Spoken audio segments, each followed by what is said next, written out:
વાત કરીશું વડોદરાથી। વડોદરા જિલ્લાના સાવલી તાલુકાના મંજુસર જીઆઈડીસી વિસ્તારમાં ચોરીની એક મોટી ઘટના સામે આવી છે, જે ખાનગી કંપનીમાં ચોર ટોળકી ત્રાટકી હોવાની ઘટના સીસીટીવી કેમેરામાં કેદ થઈ હતી।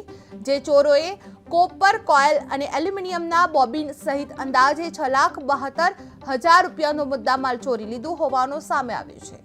ચોરીના સીસીટીવી ફૂટેજ સામે આવતા પોલીસ હરકતમાં આવી છે અને ચોર ટોળકીને ઝડપી લેવા માટે ચક્રો ગતિમાન કરવામાં આવ્યા છે।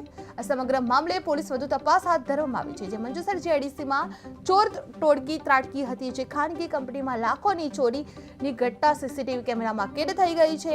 કોપર અને એલ્યુમિનિયમ બોબિન ચોરાયા છે, જે ચોરોને પકડવા પોલીસ તપાસ તેજ હાથ ધરવામાં આવી છે। જે આવતા પોલીસ હરકતમાં આવી હતી અને ચોર ટોળકીને ઝડપી લેવા માટે પોલીસ દ્વારા ચક્રો ગતિમાન કરવામાં આવી રહ્યા હતા।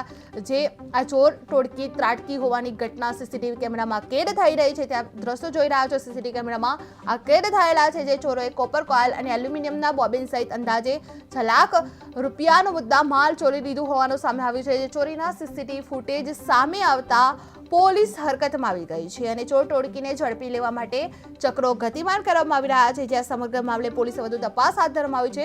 જે સીસીટીવી ફૂટેજના આધારે પોલીસે વધુ તપાસ હાથ ધરવામાં આવી છે। જે મંજુસર જીઆઈડીસીમાં ચોર ટોળકી ત્રાટકી હતી, જે ખાનગી કંપનીમાં લાખોની ચોરીની ઘટના સામે આવી છે।